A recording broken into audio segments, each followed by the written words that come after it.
welcome to this special wrap up of 2019 edition of Unpopular Opinion with me, your host, Matt Warner. Tonight we have a very special edition of the show because this is the one I'm going to use to recap the entire year, all the bullshit that I myself, my team, and perhaps even some of you have dealt with. As we move forward to 2020, a new decade, a new beginning, as a lot of people are saying, we have a lot of opportunities to leave the bullshit in the past, and that is a big part of what we're going to do here tonight. This episode may run a little bit longer, but that's okay because we want to get through all of it. I took some polls, and I did take some personal requests from a few folks to air some things that needed to be said, and we're going to get into those. A quick recap of my year, per se. So the year of 2019, I'm already looking forward to 2020. 2019 started off on a pretty high note. Received a casting information that I was accepted, was flown out to LA, met some amazing people that I am now very fortunate to call close friends, and didn't get that show. All good, found out right around Easter I didn't get it. It took the wind out of my sails. It was able to then put more emphasis and more focus on growing Warner Paranormal as a team versus my own little side gig, and here we are today, doing Unpopular Opinion. This show was born out of me personally seeing all this bullshit that we needed to address, and here we are, and you guys are watching, you're enjoying it, and that's why I keep doing what I do. But between that show and then getting picked to be signed to another program, we as our former team met with quite a little bit of strife, where our previous team our page was hijacked and deleted by a jealous ex-teammate who basically was dead weight.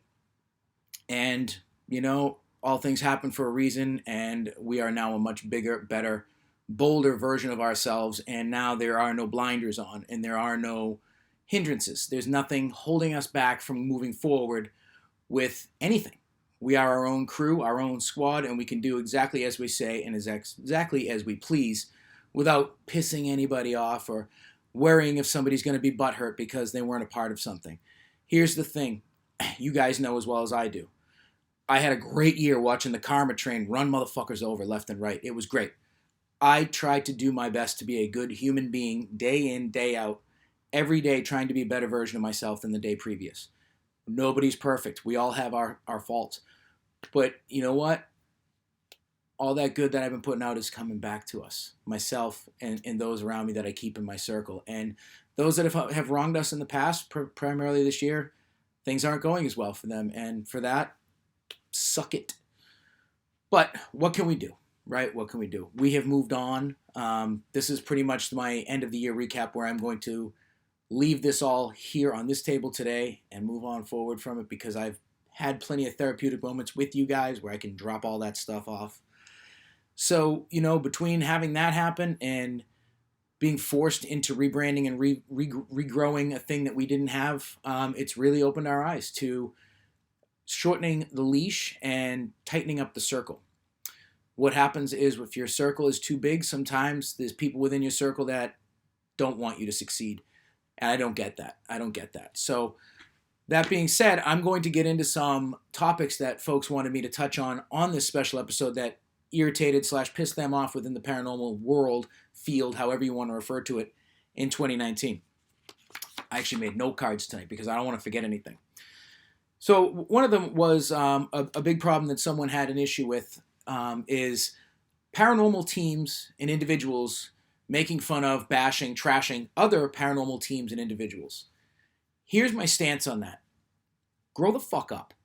Seriously. The paranormal field, we're all in it because we enjoy it in some facet or another. There are those ones that just want to do XYZ. There's others that want to do ABC. That's totally fine. Your group's success is a win for all of us. If your group does good, that brings attention in a positive light to the field. If you're within the field, you're shit-talking this team, bashing that team, you're a cancer to the industry, to the field. I can't call it an industry, but to the field in general. You're making us all look bad. You make us look like an unorganized bunch of bozos.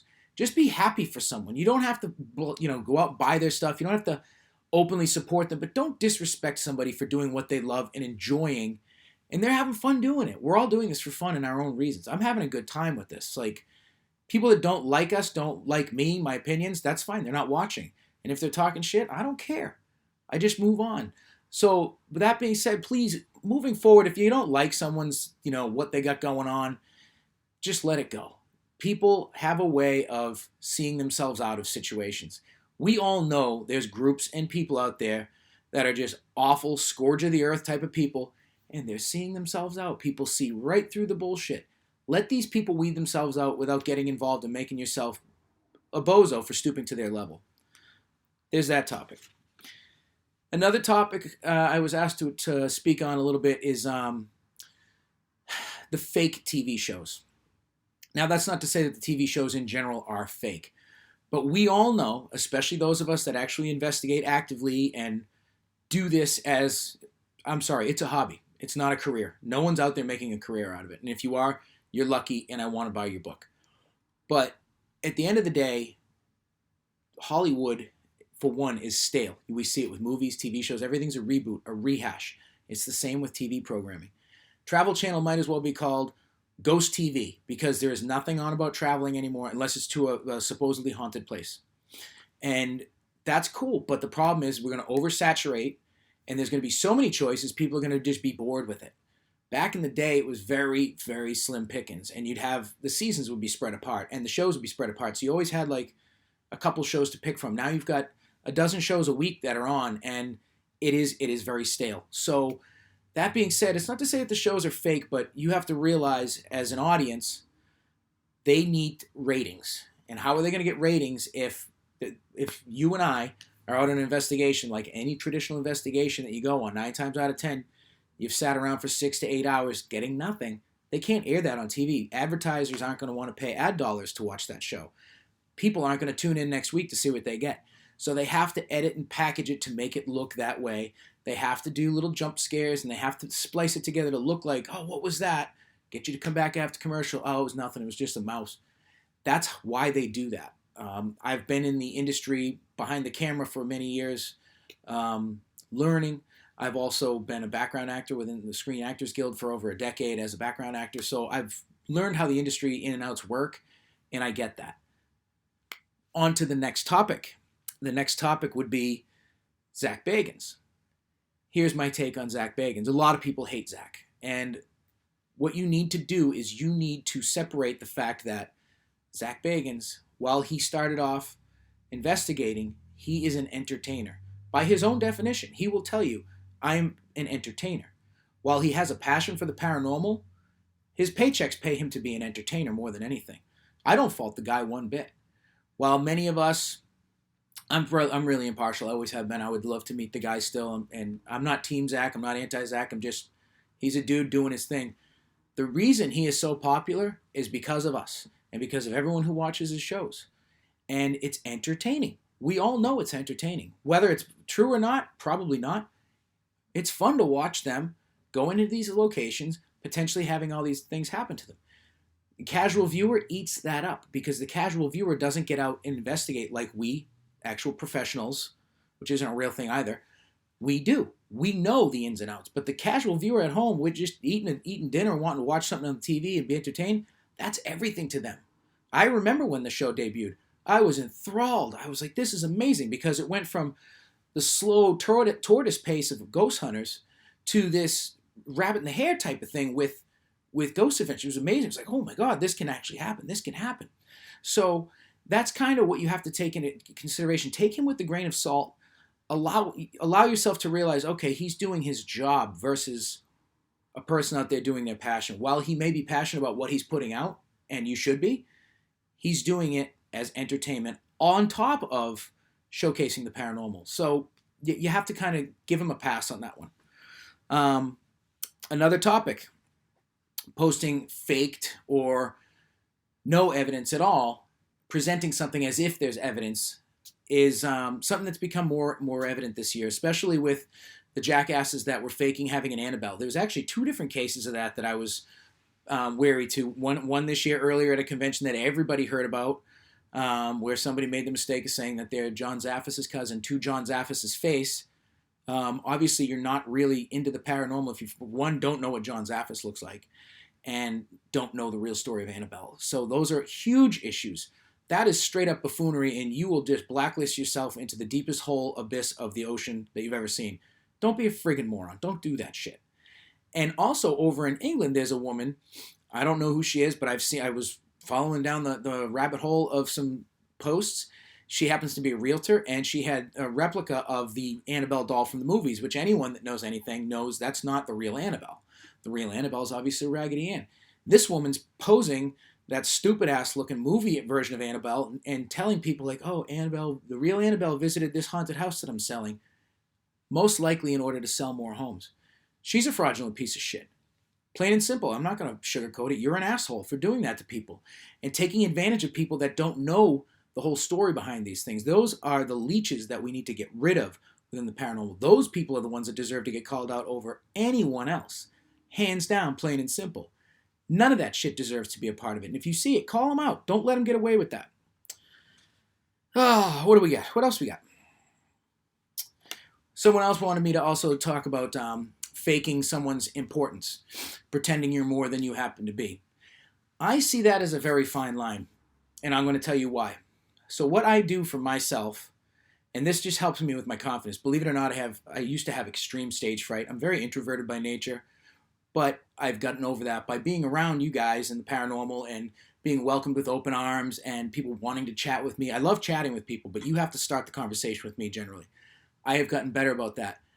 What I do for myself whenever I walk into any room, really, whether it be a convention, whether it be an investigation, a group hunt, whether it be the supermarket, I walk in telling myself I'm kind of a big deal. Ron Burgundy style. I'm kind of a big deal. I don't really believe that I'm that big of a deal, but it helps my confidence level. So I guess there's a fine line there. If you're a cocky son of a bitch that hasn't earned the right to be that way, so be it. When you get to know a person like myself who does it out of good fun and also as a way to help my cope with, people anxiety, it's a different situation. So just try to read between the lines. And we know the difference. People will know the difference. If you're just completely full of shit at the seams, ready to burst, versus someone who is just trying to become a better version of themselves. That's kind of where I lie with that. What else we got? Let's see here. I think that's pretty much touched on all the subjects right there. One other thing I am going to throw in there, I'm going to throw this away because I always wanted to do that like Conan used to do. As you see behind me, it's been a dumpster fire of a year for 2019 for most of us. Ups, downs, and in-betweens. One thing that I would like to see disappear completely, and it isn't even the word demon, whatever, that's not going anywhere. I cannot flip and stand everything being labeled as extremely haunted, wicked haunted. That's because I'm from Boston, wicked. I can't stand it. Just because something's old doesn't mean it's haunted. I hate seeing all these events and promotional things promoted as, come investigate the wicked haunted Joe Blow's barbershop. Come and stay in this extremely haunted beauty parlor. Like, just because you may have had an experience or heard someone experience, you shouldn't be, out of safety for your own benefit, your own, not safety, but for your own reputation's sake, don't promote something like that. We never, ever promote anything as haunted. And we've had plenty of experiences in the places that we run events from frequently. We know are haunted, but there's a difference. Potentially haunted, allegedly haunted. Come see for yourself and determine if it is haunted, fill in the blank. Stop saying everything is extremely haunted and this and that. You're just leading on people. It's a scummy tactic, in my opinion, trying to get ticket sales from people that don't know any better. If I said, come and visit my extremely haunted apartment, yeah, there's a ghost here, and it's a Dybbuk box, for Christ's sakes. That's taking advantage of people that don't know. I'd say, hey, why don't you come see for yourself? It's way more fun that way. It's kind of a, make your own mystery adventure for grown-ups and weirdos like us. Just be different. Just be a little different. Don't do that anymore. It's disgusting. It leaves a bad taste in my mouth, and it makes me think less of you and your reputation. And there are a multitude of people that do it. It's not one person I'm directing this at. It's a multitude of people. Let the audience think for themselves. Goes with the power of suggestion. When you hear and so, I heard demon. You hear it, you tell someone that, they're going to think it. Let everyone draw their own friggin' opinions. Please. I ask of you. I beg of you. I beg of you. Okay? Long rant tonight, and I didn't start drinking yet either. But on that note, it is time for a cheers. And what we're going to do right now, give me 1 minute. Look at that. This is a thing of beauty. This green screen skill of mine is really getting up there. I'm not going to be a producer anytime soon, but for real, check this shit out. So for this New Year's Eve 2020, I got all dressed up for you guys too. I hope you appreciate that. My neck got a little swole since the last time I wore this, but it's all gravy. I wrote down my toast because I didn't want to leave anybody out. So with this, I offer you a toast. To my haters, you made me graders. To my spiteful ex-teammates, thank you for making Warner Paranormal a reality and a successful one at that. We're killing the game, and we've got some massive things coming in 2020, which only the right people deserve, and we are some of those people. To the cowards who blocked or unfriended me, thanks for taking your own trash out. It saved me a step, and I do appreciate that. To anyone who has used us for personal gain as a fake friend and not reciprocated, best of luck in the future. We're busy. To our fans, we love you, and thank you very much for your support. And everything we do is motivated towards giving you guys some sort of entertainment at the end of the day. And finally, last but not least, to my real friends, and you all know who you are, thank you for being you, your creepy weird-ass selves, your supportive bastards you. I love you all from the bottom of my heart. We, Warner Paranormal, love you all. And I will say, at this age in my life, I've got the strongest core group of people that have my back than I've ever had in my life. And I really, really do appreciate that. And on that note, guys, here's to 2020. World domination. Warner Paranormal taking over your lifestyle. Let's all get out there. Let's all change the paranormal for a positive note in 2020. Leave the negativity and the bullshit behind. Work together instead of against each other. And let's turn the skeptics into believers. Salute.